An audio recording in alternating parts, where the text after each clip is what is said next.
네, 여러분 좋은 아침입니다. 오늘도 우리 함께 말씀 읽도록 합시다. 오늘 우리가 함께 읽을 말씀은 시편 30편 말씀입니다. 네, 오늘 시편 30편인데요. 시는 늘 저한테는 좀 어려운 것 같아요. 제가 별로 시적인 인간이 아니라서 그럴 수도 있는데, 그럼에도 불구하고 오늘 함께 말씀 읽어보았으면 좋겠습니다. 시인의 마음을 느끼면서 오늘 시를 살펴보면서요, 시인의 상황에 대해서 우리가 먼저 좀 살펴보았으면 좋겠고, 시인은 어떤 지금 상황을 통과했는가, 겪었는가, 그 상황 가운데 시인이 만난 하나님에 대한 고백에 대해서 우리가 좀 함께 살펴보고 묵상해 보았으면 좋겠습니다. 그리고 두 번째는 시인이 그런 긴 어려움의 시간들 가운데 만난 하나님을 통해서 깨닫게 된 것이 있는 것 같은데, 그 깨닫게 된 것을 시인은 다른 사람들에게 함께 선포하고 있습니다. 시인은 무엇을 깨닫게 되었는지 우리가 좀 살펴보았으면 좋겠고, 또한 그 깨달음은 시인에게 어떤 영향을 미쳤는지 우리가 좀 오늘 시를 보면서 살펴보았으면 좋겠습니다. 그리고 마지막으로는요, 오늘 시를 읽으면서 오늘 시인의 찬양을 살펴보면서 나는 무엇을 찬양하고 있는가 좀 생각해 보았으면 좋겠습니다. 나의 찬양의 이유와 찬양의 대상에 대해서.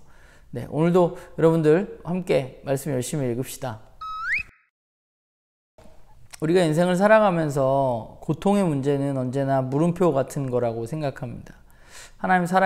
우리는 고통의 문제를 직면할 때마다 하나님이 살아계신 것인가? 또는 하나님 나를 사랑하시나? 하는 근본적인 질문에 대해서 우리는 의문을 갖게 되는 경우가 참 많은 것 같습니다.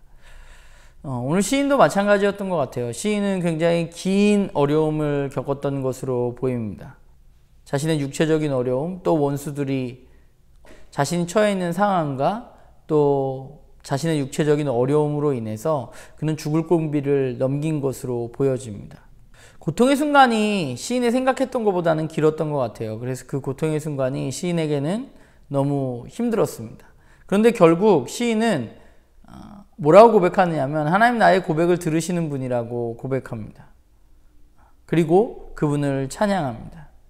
그렇잖아요. 고통을 겪는 순간은 참 힘든 것 같습니다.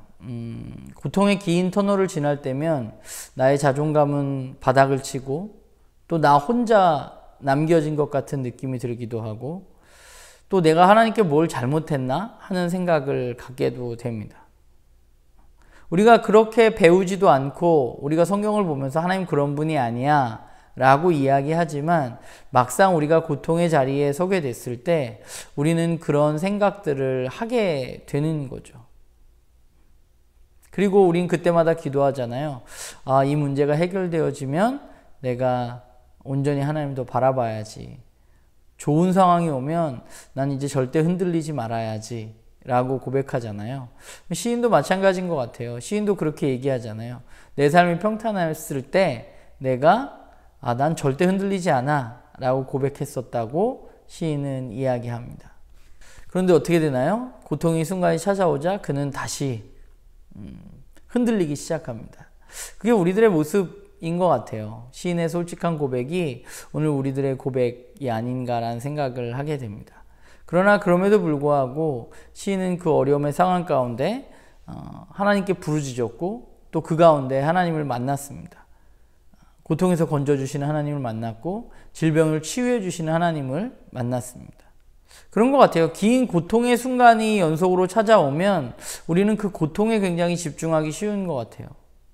근데 오늘 시인의 시를 살펴보면 그는 사실 고통에 집중하기보다는 하나님께 집중하고 있다는 생각을 하게 됩니다. 그리고 긴 고통의 순간이 지나갔을 때 그가 깨닫게 된 것은 그거죠. 5절에 보면 그렇게 말하잖아요. 그의 노여움은 잠깐이요 그의 은총은 평생이로다.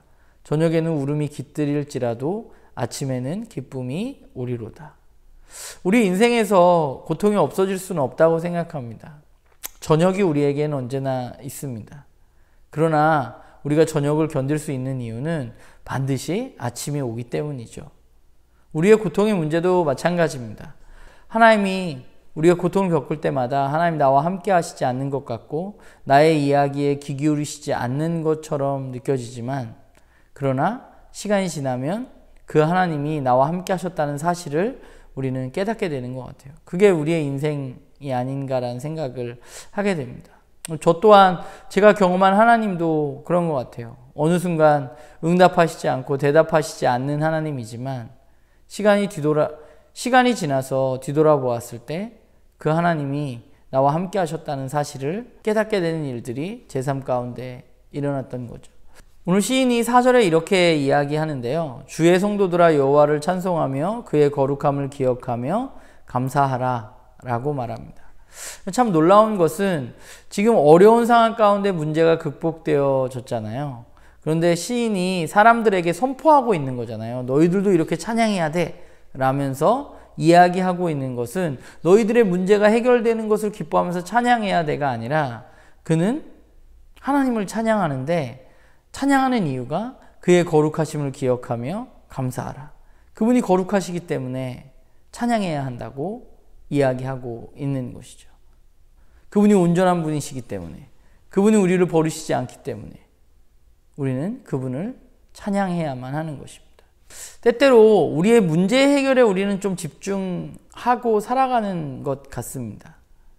물론 우리에게 문제가 해결되는 것 굉장히 중요합니다. 그런데 문제 해결보다 더 중요한 것은 우리가 하나님과 함께 있느냐 하는 것인 것 같아요. 하나님을 내가 느끼고 있느냐. 바라기는 오늘 여러분의 삶이 어떤지 모르겠습니다. 최근에 여러분의 삶이 어떤지 모르겠지만 언제나 함께 하신 하나님, 거룩하신 하나님 때문에 우리가 그분을 찬양하는 하루가 되기를 간절히 소망하고요. 우리의 찬양의 이유를 좀 돌아보면서 우리가 하나님께 좀 집중하는 시간을 가졌으면 좋겠다라는 생각을 하게 됩니다. 여러분 오늘도 좋은 하루 되시기 바랍니다.